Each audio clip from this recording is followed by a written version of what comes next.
Good evening. I'm here today representing the United States Military Academy at West Point.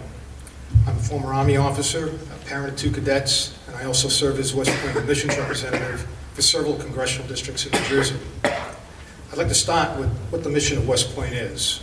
It is to educate, train, and inspire the Corps of Cadets so that each graduate is a commissioned leader of character, committed to the values of duty, honor, country, and prepared for a career of professional excellence and service to the nation as an officer in the United States Army. I wish to share with you additional points of reference with respect to West Point and service to our nation. West Point has numerous citations as one of the best colleges in the country. It regularly rates in the top 10 in both liberal arts and engineering. West Point is 4th in the nation in Truman Scholarships, 4th in the nation in Rhodes Scholarships, 6th in the nation in Marshall Scholarships. It has also produced more winners of the Hertz Fellowship, the scientific equivalent of Rhodes, than any other school in the country except MIT, Stanford, and Princeton. Every year in NCAA sports, there are All-Americans, numerous conference championships, and NCAA appearances. In club sports, West Point had recent national champions in crew, judo, pistol, boxing, team handball, and rugby.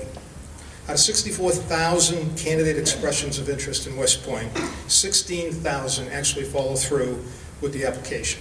4,000 of those receive a congressional nomination. Those nominations are sent to West Point, and West Point selects 1,000 to admit.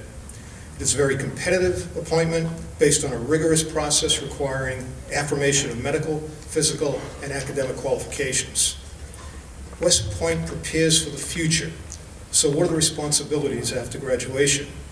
Well, more than 50 years ago, these words were spoken by John F. Kennedy during the class of 1962 commencement exercises. Your military responsibilities will require versatility and adaptability, never before required in either war or peace. They will involve the command of more traditional forces, but in less traditional roles, risking their lives not as combatants, but as instructors or advisors. This is another type of war by guerrillas, subversives, insurgents, assassins. The non-military problems you will face will be most demanding: diplomatic, political, and economic.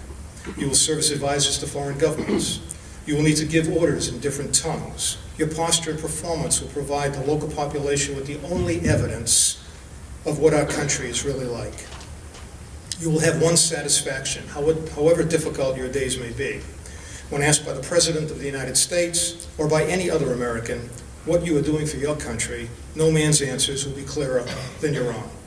History does rhyme, and President Kennedy's words are every bit as true today as they were back then. Now I would like you to meet 2 young men, Stephen Pedersen and Aaron Markey, both of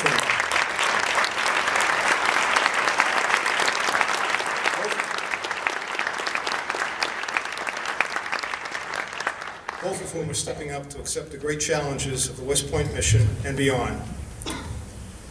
This mission includes tuition, room, board, books, uniforms, medical and dental care, training costs, and pay. It also includes 5 years active duty in the United States Army and a further 3 years in the Reserve.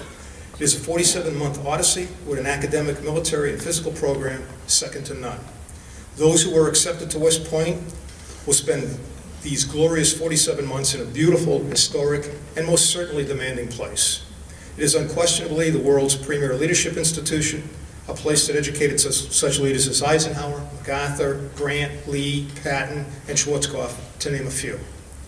Having had the opportunity to work with outstanding individuals in their pursuit of admission to West Point, I am humbled by their strong desire to serve. Those that have gained admission have gone on to become officers in the United States Army and followed this 47-month arduous path. Stephen and Aaron are among those individuals who have accepted that path. Upon graduation from West Point, they will become members of the noblest profession in the world, officers of the United States Army. As an officer, they will be entrusted with the responsibility of leading our sons and daughters around the world. In these trying times, it is important that we realize the magnitude of this responsibility, and that Stephen and Aaron have shown that they have what it takes to succeed at West Point and in our Army. Now, on behalf of the Secretary of the Army and the President of the United States, it gives me great pleasure to present to Stephen Pedersen and Aaron Markey their certificates of appointment to the United States Military Academy, class of 2017.